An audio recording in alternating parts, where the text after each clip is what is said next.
Everybody, St. Paul here. I can't wait for you to hear this next interview. Will Lee is next on Music on the Run. Before we get started here, do me a favor. Wherever you got this podcast, make sure you subscribe, give us a rating, and if you have time and like what you're hearing, make sure you write a review. It really helps us get the word out so we can have a lot more people coming to the party. Hey everybody, I'm St. Paul Peterson.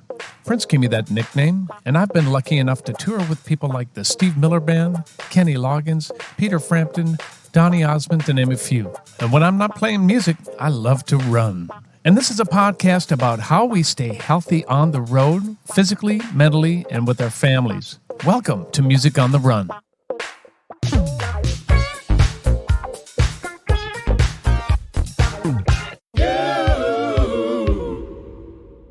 Hey everybody, St. Paul Peterson here. Welcome to episode 43 of Music on the Run. Man, I can't believe we're up to 43. A couple of updates for you. I'm training for the Urban Half Marathon. Finally went into double digits this last weekend. I got my first 10-miler. Yeah, I'm admitting it. I'm a little behind. It happens. But I made it to 10 miles. It doesn't mean that I didn't lay down on the couch immediately afterwards and take an hour nap and go to bed at about 8:30 p.m., but that's just how it happens, and that's how we roll getting ready for a half a marathon. But it was a great run, and I'm happy to say that I'm going to be able to make it, and that's the most important thing. Finishing. That's what I'm saying. I want to introduce a new segment called the Gratitude segment, and give a little shout out to the people who have financially supported Music on the Run. They're called patrons. They go to a website called patreon.com/Music on the Run podcast. And they, for quite a long time now, since we've been rolling, have given $10 a month or have done a yearly subscription and helped us put this program on. So I'm going to make this part of our podcast from here on out. I want to do a little shout out to a couple of people today. Thank you so much to Paul Peterson. Yeah, not me. The other Paul Peterson with a D. He's a great supporter of Music on the Run, and I want to say thank you to Paul. And also Jeff Horseman. He has been such a supporter of everything that I've been doing, whether it's raising money for charity or the Music on the Run podcast, making records, whatever it is, he's always there and it is always supportive. So thank you to you, Jeff. Thank you to you, Paul. Let's get into the program. Are you ready? My guest today is a part of music history. He's played on more hit records than I could ever list here. He was in the CBS Orchestra, the world's most dangerous band, with David Letterman for 33 years. He's one of the most respected musicians and most recognizable bass players in the world. Please welcome my guest, Uncle Will Lee. Hey, Uncle. You're amazing. That's amazing. There you are. That's amazing to hear all that. Until you let me know that there were all these sponsors, I thought this was a freebie. How you doing? You're going to get your $5 in about, 10 years. It's going to grow interest, though. Between now and then or starting then? Well, I think it starts now, and then we'll pay off dividends in about 2035. That's fabulous. Yeah. So I said the most respected musician, one of the world's most respected musicians, and that's the most important thing. How does that make you feel? That's so sweet of you to say. I don't care if it's true or not. It just feels really good to hear that. You paid me to say that, but that's fine. Where are we finding you? Where are you at? I'm in the south of France, which is a place I love being. And it's quiet and it's scenic, picturesque.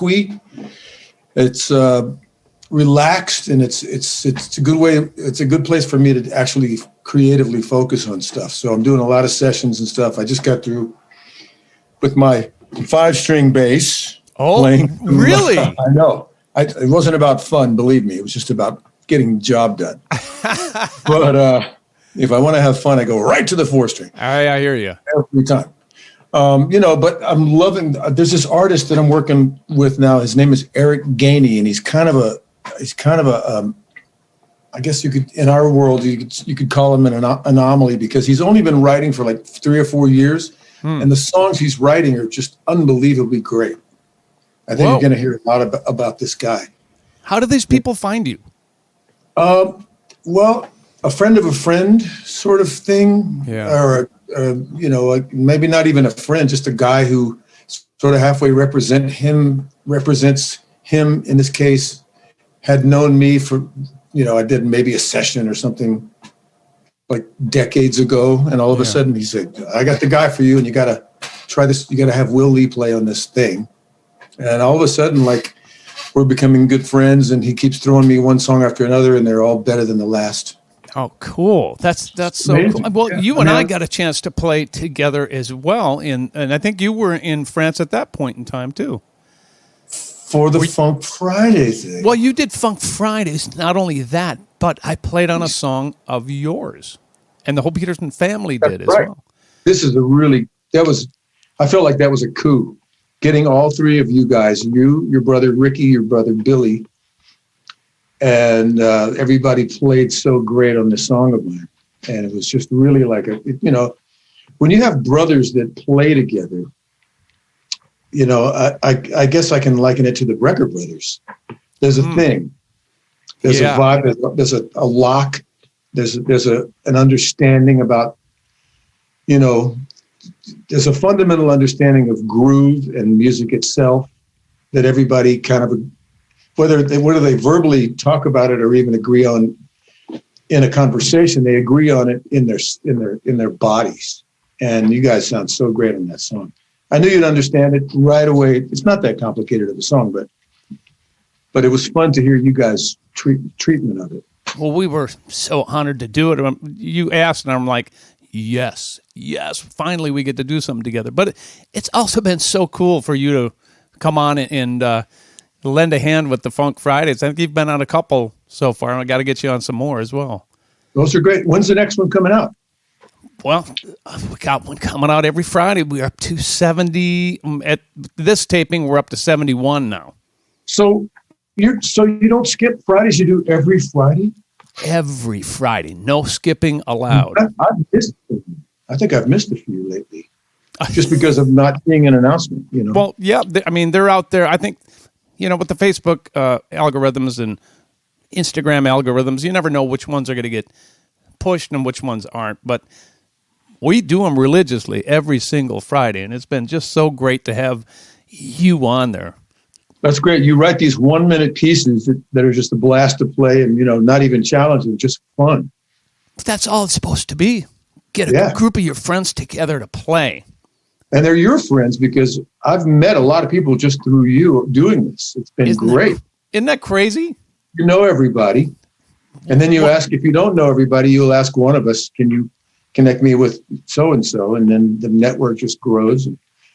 It's been unbelievable. I mean, your friend Randy Brecker's been on one, and you hooked me up with Sean Pelton. He's going to come on one in the fall, he said. It's going to be great. There's so many people I want to get on that project. And this week I'm working on the Steve Miller Band to do one. Now, who's left of which version of the Steve Miller Band are we talking? I'm actually combining as many as I can. I've asked the Ricky, Billy Paul people to come on, the Kenny Lee Lewis, the Wootens. I'm going to try to get as many humans as I can get. I've asked Gary Malaber, but we'll see. I mean, a lot of people don't have a setup at home, so it's, sometimes it doesn't work out. Mr. Miller. Say that again? Are we talking about Steve also participating? Well, I hope so. I'm going to give him a phone call and see if he wants to do it. I think he'd be down. He loves to play. He loves to do that kind of stuff. Yeah, he's a great guy. I remember coming to New York as a young man. You had a relationship with my brother Ricky, and he introduced me to you, I believe is the way that worked. But I remember you just opening your arms and welcoming me and showing me around. And I remember hanging out with you, going to stores that had gadgets. You're a gadget guy. Are you still a gadget guy? I love gadgets. Who doesn't? We need gadgets. We need gadgets. I just want to say that, as you know, I'm a gadgeteer, and there are two scientific developments in my entire life that have been at the top of that whole gadget food chain, and this is one of them, the iPhone, ladies and gentlemen. Mm-hmm. You like that one, huh? This is one of the top two in my life. What's the other one? You know that thing when you go to the beach that you screw into the sand so that the umbrella doesn't blow away in the wind? Yeah. That's the other one. Top two. I remember we used to get these watches that did everything. I think there were calculators, and this is so long ago, but it was absolutely cutting edge. It was, and now, who needs a watch? You got this. That's true. Or the Apple Watch, I guess. Pretty cool. Hey, Unc, when you play, I look, of course, I've been watching you, and you're one of my heroes, so it's just fun to be able to talk with you on this level. But I watch you, and you dance when you play. You can't sit still. You can't help it, can you? I think that's part of what's fun about playing. I mean, I come from drums, Right. And I think I'm trying to replace some of that missing limb involvement. Sure. When I play bass, because really now you're down to two things. You were at four things, and now you're down to two things, right? I totally get it. I got my set right back here, man, and it's collecting a little dust. I'm dying because I don't have a set. And oh, no. I mean, I do, but it's in storage, and I have no place to set it up. And, I dream of having my kit set up somewhere. I saw you get on Gad's drum set. What was that? A month ago or so. You could play. I wasn't even playing. I was just listening and feeling my way around it. Somebody happened to be recording. I didn't even know. But man, that made me even more hungry to do this. And I got to say that the experience of sitting at his kit, even though it was like I probably orgasmed in about 1 second because it had been so long. But that the feeling of it was overwhelming because the way Steve sets up his drums is so ergonomically wonderful that you sit down at his kit and everything's right where you want it to be, and it's so conveniently located. And the action of the kick pedal and all the details are just like really fine tuned. And if I ever do get my kit up and it pleases him enough, I'm going to beg him to set my drums up for me in just the way that he knows how to do it. He's the master. I mean, God, it makes playing so much more fun, and just like, and it's a faster journey from your brain to the notes coming back at you the way you want to hear those notes and the placement of them, Right. Well, so like he would know. He is there's only one Steve Gadd. Yeah, I love watching him. I love watching him in like either his band or a band that's a sort of a groove-oriented band, which most of the bands are, I guess, if they have a drummer. But the kind of music that he chooses to play, there's nothing like playing a shuffle with Steve Gadd. I'll just say that. And to watch him do that with any other band is the most thrilling thing in the world, because he's got this reserve and he simmers for an untold amount of time that tries your patience, basically. But when it's time for him to explode, it's like the greatest thing you ever saw, like a pressure cooker, just the lid flying off. And it's just like, wow, that was worth waiting for, because he doesn't give it to you for a long time, And then when he decides to just let go, it's like, wow! It's just like the greatest thing in the world to see. You've played with every great drummer on the planet. I'm going to ask the most unfair question ever, and you can weed around this one a little bit, but do you have a favorite that you've played with that you really lock with? Well, there's a lot of guys that I can lock with really well. And Sean is one of them, you mentioned. And I'm sure that like Steve Ferroni, Steve Gadd, and everybody's got a totally different feel and approach, but some guys are easier to sort of predict the next note than other guys have been, you know, and like even guys like Gary Novak, you know, just God, there's so many. You got Charlie Drayton. Oh yeah, you know, Jordan. Steve Jordan. You know, guys who, you know, even after a while, even if it didn't start out great, you sort of learn the language, and that becomes like a thing, you know. You seem to have fun in everything you do. That seems to be like the most important thing for you. Is that true? I'm pretty serious about it, actually. I'm pretty serious about the fun. Like the last time you saw me play was probably Love Rocks. It was, yeah. And I don't know if it seemed like I was having fun or not, but totally. But man, I had been working on that thing for like 4 months, right?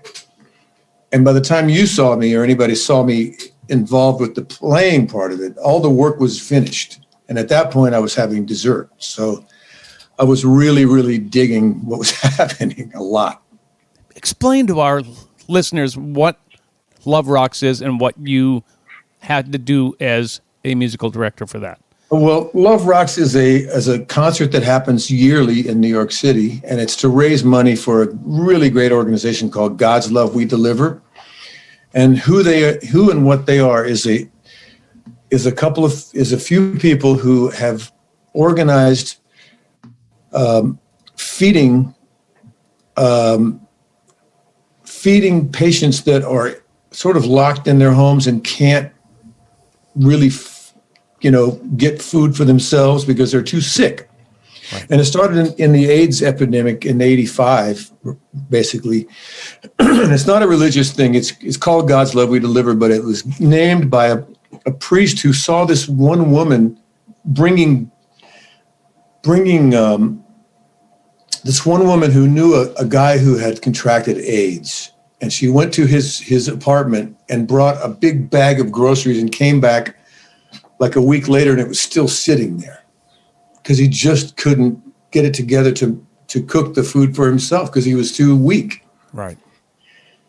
And a priest saw her bringing cooked food over to this guy's house and said something to the effect of, "You're delivering God's love," or something. That was his way. That's how he saw it. So that kind of stuck with her.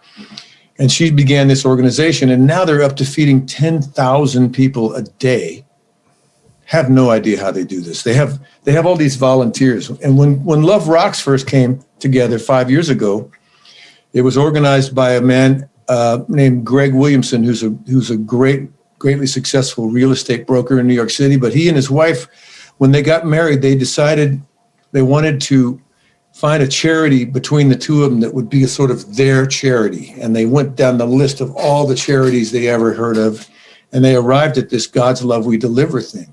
And he's a music fanatic. He's really passionate about music.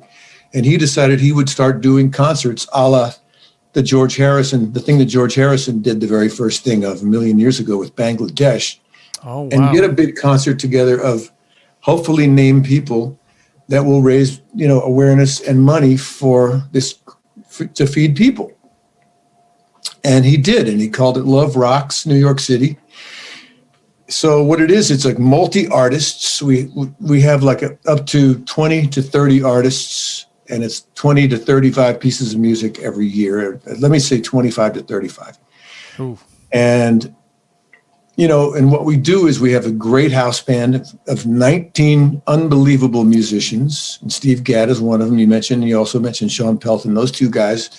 So it's like a big festival up there on the stage. And it's really like a 4-hour festival, a festival in 4 hours of all kinds of different artists playing their solo stuff and hopefully playing with another artist. And we dovetail artists together, in order to segue or bring on a new artist. We'll have an artist join an artist who's just done one of their tunes, and then they'll come together on like a cover song or maybe one of their own songs. And then throughout the night, it kind of moves well. We spend a lot of time sequencing as you would when you're making a record, say, to try to see how it all can have a nice arc and not be too tedious, because 4 hours is a long time, So that's the big work part of it. But then once the music starts playing, then it's just nothing but a blast. So if you see me looking like I'm having fun, you're right. You're responsible for hiring the musicians, the backing band, for getting the charts together, the arrangements, or maybe you hire an arranger to I hire most of. I hire a guy to actually write the charts. Okay. I work on the arrangement, and then he makes it look like something. Right. Do you actually suggest the stars like Bon Jovi, Gary Clark Jr.? Is that like by committee? It's very much by committee because the other producers are Nicole Rector and John Barbados. So he's very passionate about music too. He has a record label, as you might not know, or you might know. No, I didn't. And so he's really, he's very responsible for sort of bringing to the public Gary Clark Jr., for example. He has an eye for talent. And this year he introduced a new guy. God, now I gotta remember his name. We'll insert it later. Yeah. Yeah. Anyway, I can't think of his name right now, but it's a blur, the whole thing. Anyway, it was great. It was an incredible concert, and I was lucky enough to fly out. You had hired my brother Ricky, whom we mentioned earlier, who's an incredible keyboard player. He just happens to be my stupid brother, whom I love very much. And I'm like, you're doing this concert. Guess what, big bro? I'm flying out. And Will, you took good care of me. I was able to sit and watch this whole thing go on. And yeah, you were having a ball. And it was fun to watch you interact with everybody, with the drummers, with everyone else. Your attitude throughout the years that I've known you is so infectious. And I think people around you understand that you're there for fun. You're serious about the music, but you're serious about the fun. And the thing that I noticed about you that I want to bring up is that I was sitting backstage with Leo Sidran, whom you know, and you had just finished the concert. So we were coming up just to gather our things from the dressing room. You were the last person I expected to see. I thought, maybe you could have been out hobnobbing and being with the press and doing all those things. No, where was Will? He was up in that dressing room hanging out with me, my brother, the musicians. Is that just who you are? Is that you just like that kind of a hang more so than going for all that glory? I was exhausted. Fair enough. I couldn't wait for you guys to leave so I could fall asleep on the couch. No, actually. What are you doing in my dressing room? Get up. I was high as a kite, of course. Yeah. And exhilarated and exasperated and, all the things that you would be after 4 months of working on a thing that just ended 1 minute ago. And, to me, that's the hang. The cats are the hang, Right. So, I love all the glitz and the glamour and all that stuff, but, I just love having a real conversation in a much more private sort of environment, than I hate parties because of that, because you always end up, if you're lucky, to talking to one person the whole time in a corner. Right. Because you can't address, even if it's a party for you and it's all the best people in your life that you love so much, you're never going to hang with them that night at that party that's for you. You're going to see one or two people. Right. And if you're lucky, you'll have a meaningful moment with somebody, I just thought that was fascinating, the choice that you made to come upstairs. And I get it. You were done. You were tired. But it was so cool to see you with your bros in the band hanging out at set, after that huge event. I thought that was remarkable. I've been thinking about those bros and those sisters ever since that night. Oh man, it was so I want to fun. write everybody and tell them how much I love them and how much I, appreciate everything that they did for the concert, because, everybody really dug in deep. Let's switch gears a little bit here. We have to talk about Late Night and your 33-year career of being, is it two different names for the band? Because I'm going to screw this up. CBS Orchestra and the World's Most Dangerous Band? Right. It was nicknamed the World's Most Dangerous Band by Dave back in the NBC days. And I believe you know, as silly as this sounds, I think that became intellectual property of NBC. Oh, wow. Really? In fact, we did an album in between the two shows where it probably would have served Paul Schaefer very well to have called it Paul Schaefer and the World's Most Dangerous Band. Right. But even to make an album, he wasn't able to use that name. So he called it something like the Party Band or something. The Party Boys of Rock and Roll or some ridiculous. Oh, my God. You couldn't get clearance for the name of your own band. That's about right. That's corporate for you. And then in just as spontaneous of a moment, when we got over to CBS, Dave shouted over something like the CBS Orchestra, and then that stuck forever. Huh.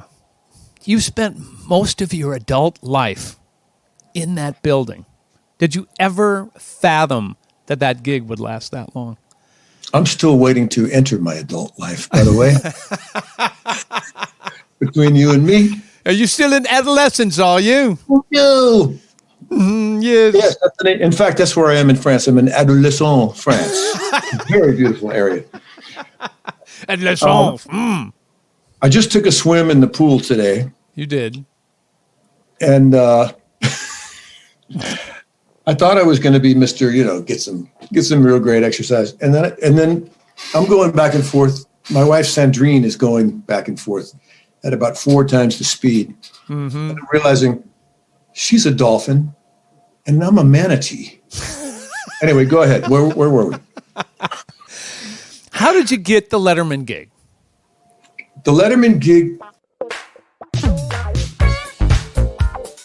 We're going to take a little break from the interview right now because I want to tell you about a couple of really cool things. First of all, we're having so much fun with our weekly 1-minute funk jams called Funk Friday.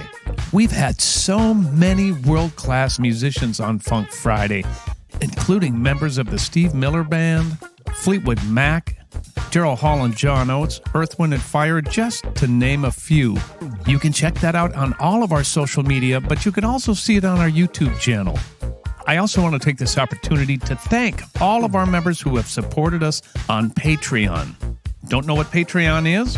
Go to www.patreon.com/Music on the Run podcast, and there you'll get all sorts of information on how you can financially help us produce this podcast. There are all kinds of incentives listed there on the website, and there are many different levels on how you can become involved. We could not put on this podcast without our patrons. All right, let's get back to the interview. How did you get the Letterman gig? The Letterman gig came about because I was really good friends with Paul Schaefer. We've been really good friends since the day we met on a session that was a session for a guy named Paul Jabara that he was arranging for, that he ended up co-writing It's Raining Men with, and Paul Jabara later died of AIDS. But for some reason, I think that Paul Jabara had connected with Barry Manilow's producer, Ron Dante, who was producing this session. And Ron had hired me and maybe another couple of guys that were regulars on the Barry Manilow scene. I think maybe Jimmy Young was playing drums. He's the guy that played on Mandy with me and stuff. But so there's this guy I'd never seen before on piano who had arranged the music. His name was Paul Schaefer, and he was a Canadian guy, and he was very sweet and really respectful. And he already knew about me, and he treated me like I was king shit, You are king shit. Which actually, that definitely, softened things up, when a guy's like fawning over you, and you're like, oh, wait, you know about this? You know about, oh, he knew about everything. He knew everything because he'd been studying record credits and stuff. Anyway, we got along like gangbusters, and we've been great friends ever since. So we had this band. I was in a band, as they say, that was big in Japan. And it was Hiram Bullock, Steve Jordan, Clifford Carter, and myself. We were called the 24th Street Band. Okay. And right as we were disbanding, Schaefer, who had become friends with us all and knew what kind of music we were all into, was getting a call from Letterman to be the musical director on his new upcoming pilot, which ended up being 33 1/3 years of a pilot. So Shafe said, he called me and Jordan and Hiram and said, I got this comedy talk show pilot to do, and I'm thinking of using the music of James Brown, Motown, the Stones, and the Beatles as the music. Instead of going like the Doc Severinsen route, doing, whatever those guys were doing, this is what I'm thinking of as doing instrumental versions of for the music at the show. I said, man, that sounds like fun. When do we start? And he said, next week. Whoa. I said, man, let's why don't we sit down and learn something, so we got together like every night for a few nights until it was time to do the first taping. And the way I felt about it was like, first of all, 13 weeks of solid work was like unheard of. Yeah. I couldn't believe that was coming. I called my drug dealer. I was a drug addict at the time. I've been to rehab 36 years ago, and I'm very public about it. I called him up and I said, just bring a truck, unload everything into my apartment. I got all this money coming in. Oh, man. Anyway. Danger. Really bad, really dangerous. Anyway, I was excited about 13 weeks of solid work, and I couldn't believe it was something that I could actually look forward to, 13 weeks of, for sure, work. And then the next thing, it got renewed. We got another contract, another 13 weeks. Must be going pretty good. And the next thing you know, a 3-year contract came in. Whoa, this is unbelievable, And that's when you knew it was a hit show. And that things were going to be going pretty well for a while. I couldn't believe it because it was really experimental. Dave was doing a lot of really experimental knucklehead stuff that he couldn't get the rights to certain artists and stuff because Johnny Carson was kind of like in control of things. A little politics in late night, maybe? Huh? A little politics in late night? Big time politics. I mean, Carson loved him, but he wanted to support him without being competed with by Dave. Interesting. So he had a few stipulations. You can't use this artist. You can't use this person. A certain distance. It's like a club owner saying you can't play First Avenue if you're going to play so and so. Got it. Yeah. 2 nights later. Right. Anyway, so Dave got really creative with the writers and came up with all this wild knucklehead stuff, like Velcro suits and diving into a vat of Alka-Seltzer, just all this stuff, and hiring people like Larry Bud Melman to be a character on the show, and just off the wall things that were happening. And you had a front row seat. And it was, you didn't know what was happening until you started realizing that, wait a minute, big sponsors are coming in, but here comes Budweiser and stuff, And that's when like the 3-year contract started to happen. Right. And then it was a show and it was a hit and kept going and going 33 years later. You played with a lot of your heroes on that show, didn't you? A lot, yeah. One of the coolest things for me was because I told you you're one of my heroes, is that I got to do something somewhat similar by playing on the Donnie and Marie show. And one of my favorite things about that was getting to play with people like Stevie Wonder and the different people that would come on and use the house band. It blew my mind. Kenny Rogers, Glenn Campbell. And your list is so extensive. Did you have a favorite hero that came on and you got to play with? Looking back, I think, it never got any better than James Brown. And that was really early too. That was like within the first few months of the show. And we couldn't believe it. We couldn't believe that he was grooving as hard as he was on our band, first of all. Ooh. And after that, every time he came on, he gave, you've probably heard stories about what a control freak James Brown was, Sure. dangling a little paycheck in front of guys just to keep them on the road. Meanwhile, they're basically starving, but, he would just give them just enough to stay on the road, that kind of stuff. And, he would fine them if they made a mistake and all that stuff. Do the flashing. That's where Prince caught all that stuff. So I know it indirectly. Yeah, yeah. Well, it's true. It's in all these movies about James Brown and stuff. But rather than having that attitude toward us, he right away recognized that Paul Schaefer was such a great band leader that he trusted Paul to the point of, like, next time he came on the show, he let Paul do everything, pick the songs, whatever. Wow. He gave up the control completely because after that first experience, he loved it so much that he felt really confident. Jeez. 33 years. Did you ever feel, and this is a crazy question, but did you ever feel stifled? Did you feel not held back? I don't think that's the right terminology, but you couldn't go on these world tours. Did that ever bother you, or were you thanking your lucky stars that you had 33 years on this gig? Well, my favorite thing, I never really romanticized about living on a bus or anything like that. But my favorite thing is sessions. Right.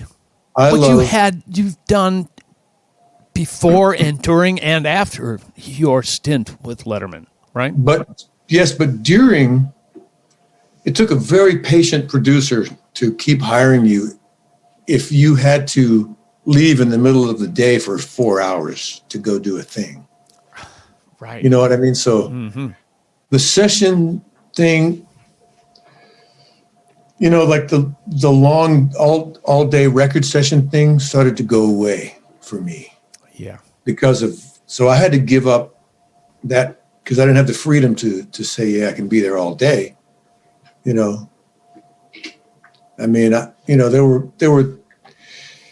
were other types of sessions that I could do, like a recent Alicia Keys album right before the Letterman show ended. We had these, the call was like, it was 6 p.m. to 8 a.m. Oh.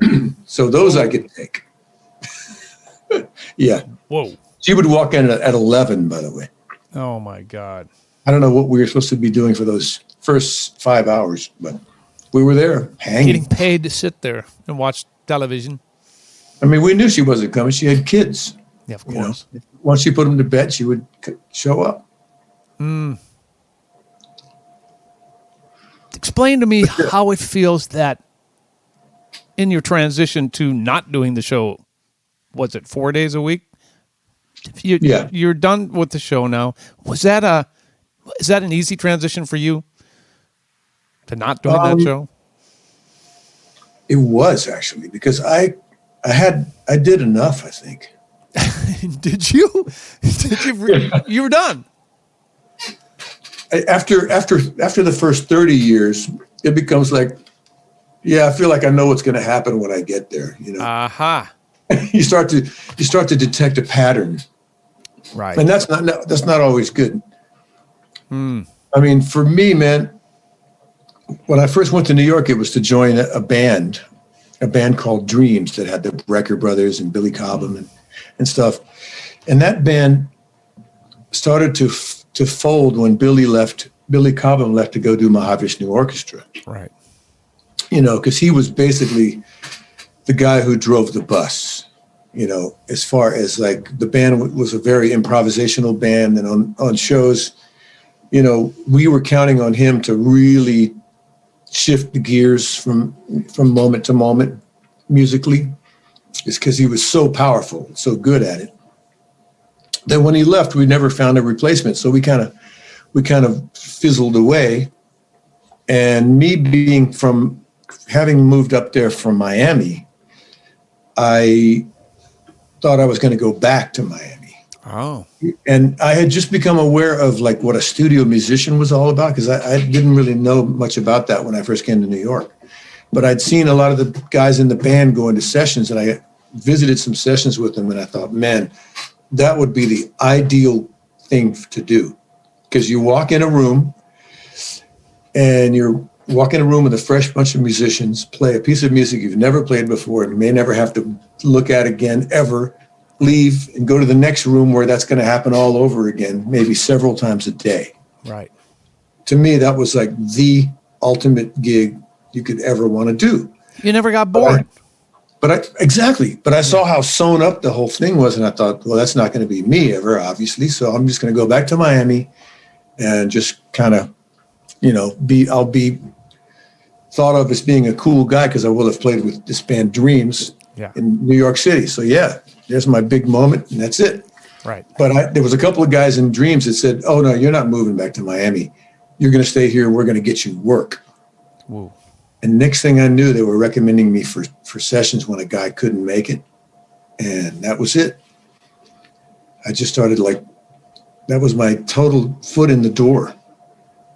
So I got really, really lucky because of those people having their own studio careers, And you did that from the time you got there through your entire career, including now. Decades, yeah. Right. It's my favorite thing, still. How many records do you think you've played on? I'm sure at least a couple of thousand albums, so far. It's so funny because I've known you so long, and I don't even know which records you played on. And I'll listen to, for example, I'm out by my pool, and I'll listen to a Shocker record, and I'm like, who played bass on that? And then I'll look it up, and I go, no, it's Uncle Will. And then I'll call you and go, dude, I had no idea. It's pretty fun to hear all the records you've been a part of. And what's so cool about that, too, Unc, is that you cross all genres, and you do it with integrity and authenticity to that particular genre. Is there a trick to that? Yeah, it's the same trick that you use. You had musical parents. You grew up listening. You know what a groove feels like in your body. And a groove is a groove is a groove. And by that, I mean, that's the thing that sort of I connect with all genres of music all the ones that I like are all groove based. And that includes jazz, country, gospel, blues, rock and roll, and everything you can think of, funk, And I'm sure that you can slide in and out of all those genres just as easily because you came up, and we have jazz backgrounds, and I think that's really, really, there's something about that informs you, whether you think of yourself as a student or not. It's in your household, so you're hearing all this stuff, and you're learning about in your very body what feels good. So you can when something feels good or not, because you've learned, unconsciously what that feeling is. So you can always have a guide inside of you that lets you know, is this grooving or not? Right. And you and I are lucky because you primarily, I don't know how you consider yourself, but I think of you as a master bass player. You may think of, I know that you play a lot of other instruments, very proficiently. I've seen you wail on everything, and I love your drumming, by the way. Thank you. I mentioned something. I'm saving to this you. clip right here, and I'll play it over and over when I'm upset. I mentioned something to you about, something that you wouldn't admit to, but you're playing on the latest Peterson Brothers album that you guys did. There's something that very few people have, and that is you have this ability to make it feel really good without pounding the drums. You're playing mostly drums on that record, right? Oh, that's guitar, yeah. You're leaving the bass up to Willard. Of course, my big Of brother. course, all the keyboards up to Ricky. Oh, yeah.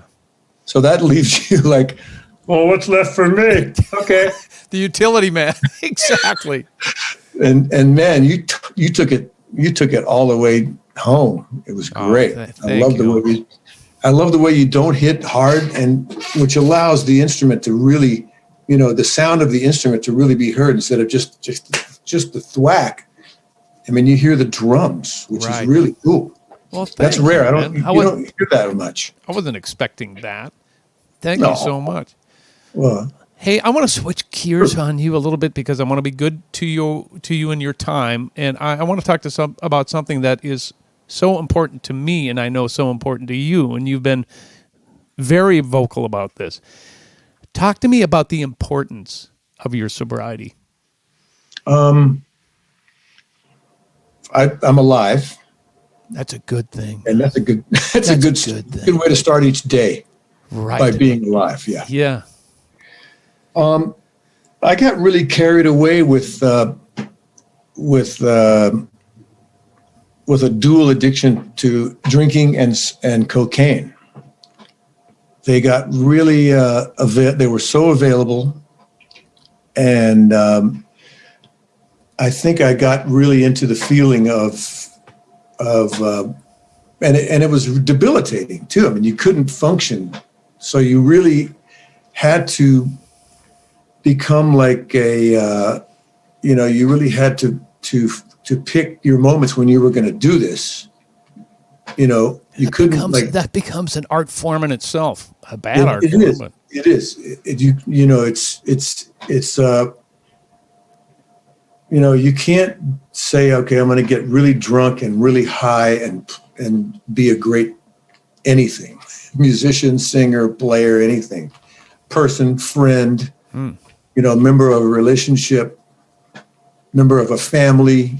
All you're going to be is a pain in the ass, but you're going to think you're really happening until it gets to the point where you start looking around your life and you find yourself like, this is what happened to me. I found myself in a situation where my relationships were falling apart with my friends, and my, person I was living with, she was somebody I didn't even really want to be with, and my work was going away because I was blowing it. I was not showing up for gigs. Whoa. And this is funny because 36 years later, there are still people that won't call me for work because they have decided that I'm that guy that won't show up. I know how convenient to pigeonhole somebody. But we're all guilty of doing that. Mm-hmm. But there are contractors who still, no, not that guy. Wow. That's taking a chance. He may not show up, And it sort of got to me after a while. Things got really tedious and complicated to keep it all going at once, the juggle of having to get this substance and that substance and keep it all going. And my work was going away and my relationships were going away. And I said, finally, I just looked in the mirror and I said, are you happy doing this? And I could not come up. I couldn't even say yes I couldn't even fool myself for 5 seconds. So that's where, that's when it all ended. I finally was able to, because, your friends and people who care about you just become a pain in the butt for you. You don't want to hear from them because they're saying, you know what you're doing to yourself? Oh, yeah, right. Sure. Yeah, right. Never mind. Screw you. You know. Meanwhile, the Jones is going, okay, let's go. Right. Let's get wasted. Right. And the Jones won until I finally asked myself that question, are you happy? And finally I said, okay, this is not working, You went to rehab then? Yeah. Went in for 5 weeks. Okay. Greatest thing I could have done. I was lucky to get in. Because it was all very spontaneous. I called them up and I said, look, do you have any room for me? And they said, yeah, come in. It's almost like they were waiting for me. Wow. Yes, come in, Will. We've been expecting of you. Yes. Your bed is made. Your food will be Well, I can tell you from me looking at you, because as you know, people are watching.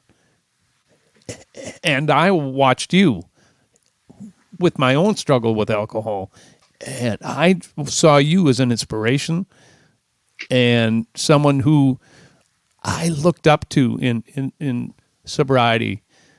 And I looked at you because here's a guy who's a bass player. He's doing what I want to do. He's successful. He has friends, and most of all, he has respect. And that's how we started this show, and that's that word has come up several times now, and that is what I wanted. So on behalf of so many different people who have looked up to you and watched your journey, thanks for doing that. I'm glad you're alive and wake up every day, and we're very grateful for your inspiration on that one. Thanks, Unc. Hey, it's the least I could do. Hey, But because this... Oh, I'm sorry. Go ahead. I was just going to say that the funny thing is, man, you know, and the music suffered a lot because of all that stuff too. Really? Because I got to a point where, as a bassist, you can almost get away with playing just roots and downbeats all the time. Yeah. And there were a lot of sessions where I would just do that because I didn't want to be singled out by the producer. Oh. Because I was really paranoid. Ooh. And there would be gigs where I would just be really like, you know, really just kind of playing and couldn't wait to get off the stage so I could go back and get high, you know. Yeah. Sort of hiding and playing it safe and whatever. And strange thing happened after I got out of rehab and I came back and I remember I was doing a gig at the Blue Note with somebody. And, you know, when you stop getting high and you get back into music, it's all of a sudden, it's like really colorful. It's like everyone goes from black and white to just Technicolor, right? Yeah. Because it's so much more, you're so much freer. And the music is just so magical. Music is magical, you know? And if you don't have all that self-conscious stuff going on, you can really let go of yourself and really get in the zone of playing and have a great time.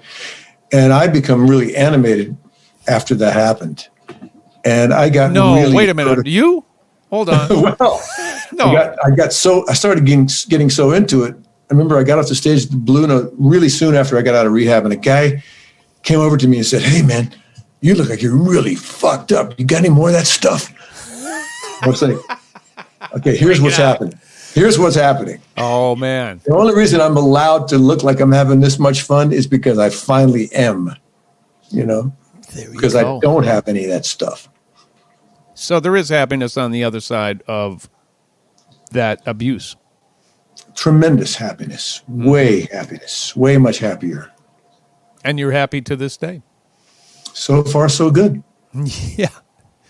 Let's switch gears to what this program is all about. This is called Music on the Run. I'm a runner. That's how I cope with stress, being on the road, all that kind of thing. That's how I stay healthy. Your energy level has always been so incredible. Is it just being Will Lee? Is that enough of a workout for you? You just wake up and you're on 11 and that gets your heart rate up enough? Or do you actually like you said you like to go swimming. I know you're a diver. What's your coping mechanism now?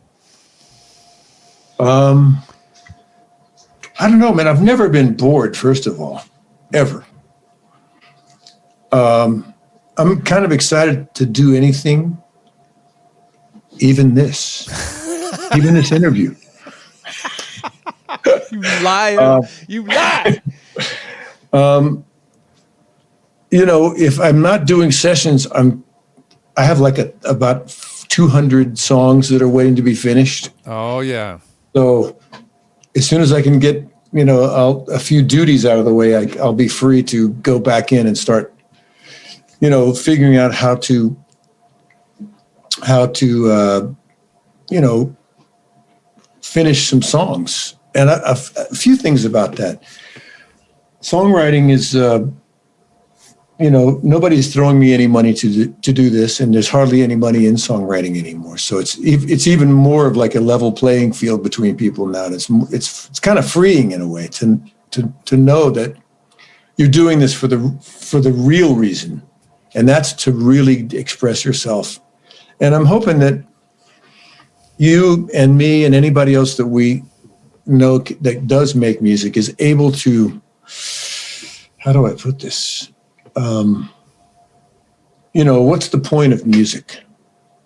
What's music for? It's not just for you to get your rocks off. You know, that's a good start because that'll keep you off the street. and keep you from doing harm to others, say, and it's a good pacifier or whatever. And it's great fun, but can we use music to better this world, this really messed up world that we have right now, this world that needs so much healing. There's so much anger out there, and there's so much prejudice, and there's so much all negative garbage going on. How can we get our music to make a dent, even a ripple in that crazy trajectory that's going on, So that's kind of what I'm hoping that I can sort of, arrive at with lyrics, with anything, with the groove itself, with the melody, with something that makes somebody feel other than anger or other than prejudice or other than hate. Music has the ability to do that and to heal. And if we can play a small part of healing on this planet, and that is, I think, every artist's job, that's really what we're supposed to be doing. If we can do that, then I think we've done our job. I think so. As you look back at everything you've done in your career, what are you most proud of?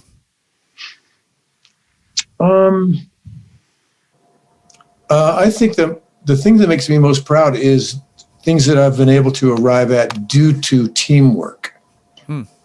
It's never been about me, the things that make me the happiest. It's always been about me in a combination with great, say, engineers and producers and fellow musicians and artists. I love, I'm not somebody that looks back very much. All my gold records and all that stuff are at a museum in Nashville at the Musicians Hall of Fame, most of them. Congratulations, by the way. And thank you. I'm a proud inductee in the 2014 That's class. Great. I did read that. But when I do get a glimpse back, because people will say, "Hey, man, check this out." If it's a lot of stuff I forgot about, so I bet. There's a really sweet thing on Facebook called the Will Lee Appreciation Group. Yeah, It was I'm a member. By this Japanese girl named Yasuko Hori, who's a great fan, and people will just post stuff, and it's like, wow, that thing happened. Oh yeah, Leo Sayer, sure. Oh, Waylon Jennings on, you just kind of go back, and some of it's good, some of it's not great. I mean, it's coming from me. I mean, my part of it's not always great, but there are certain things like some of those CTI records that have like a really good bass sound on them and stuff. And I was like, wow, I want to get back to that. That's pretty nice. But then again, I don't have Rudy Van Gelder engineering for me. So we do what we can. Right. That's another one of those teamwork things. Like the writing was great, the rearranging and the band was hired was great, and Rudy was great, or whatever engineer was able to get a wonderful sound on you.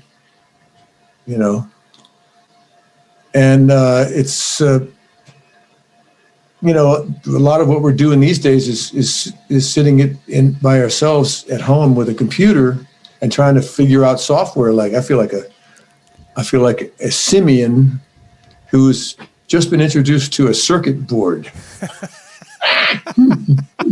What is that? Like, what am I going to do with that? That's not a banana. Yeah. Where's my banana? They hit it. So hidden the banana. Right. But I've been trying to overcome some of that and learn about, the plugins and all the fun stuff that's available out there.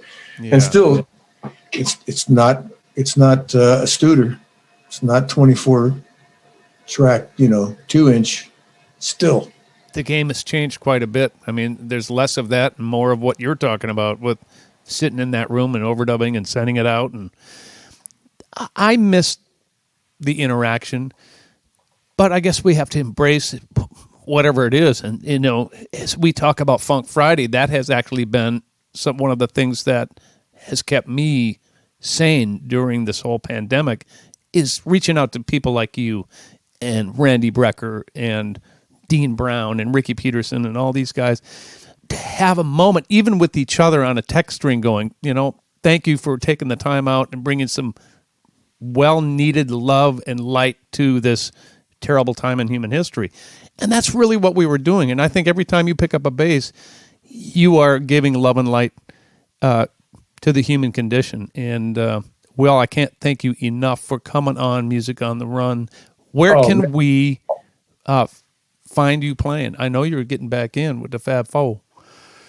Well, a little bit. We're doing we have a New York public gig that's been announced, and that's November 6th at the Beacon. Oh, great. I'm going to do a small mini tour of the Northeast with a group called Toxic Monkey. And perfect. In December, and that's Steve Lukather and Bill Evans and Keith Carlock and Steve Weingart and myself. Nobody good. Yeah, that's going to be fun. We have a great time with that. And there's another band that I have called Band of Other Brothers, Boob, who are of course looking to tour in maybe April for a little minute. We just made a new record, a new album. Who's in that? That's Jeff Babco and Jeff Coffin, great saxophone player. Yep. Keith Carlock again, and Nir Felder on guitar, and myself. Wow. We have a new album coming out called Look Up. I hope you're singing. There's a little bit of on there. Yeah, you're such a great singer, man. I don't know if a lot of people know that, but you are an incredible singer. I've had my moments here and there. Yes, you have. A couple of punch-ins help. Yeah, no kidding. Auto-tune. Where can we find these dates? Is it willlee.com? Let me see. I'm probably better at putting it out there on Instagram and under Uncle Will Lee. Or Will Lee Bass Boy on Twitter or Facebook, Will Lee. Cool. Official Will Lee. Thank you, my Uncle Will Lee, for coming on the show, man. I love you, and of course, you know how highly I think of you and appreciate all you've done for all of us bass players, paving the way and showing us how it's done with respect and integrity. And you too, man. I can't wait to hear the next thing that I get to hear you play on. Can you play me a note on that whirly back there? That's all you get. That's a jazz chord, by the way. It's my favorite note in the world. I love the way you tickle the plastics, man. That's right. That's it for episode 40. What are we, 43 did I say? Let me look back here. Episode 43 with Uncle Will Lee. Thank you so much. Everybody, we'll see you in a couple of weeks. Music on the Run was hosted by yours truly, St. Paul Peterson. Edited and produced by my buddy Davide Raso. Artist relations by Owen Sartori. Video editing by Tanner Montague. And a very special thanks to the people who financially support this podcast. And remember, it's all about teamwork.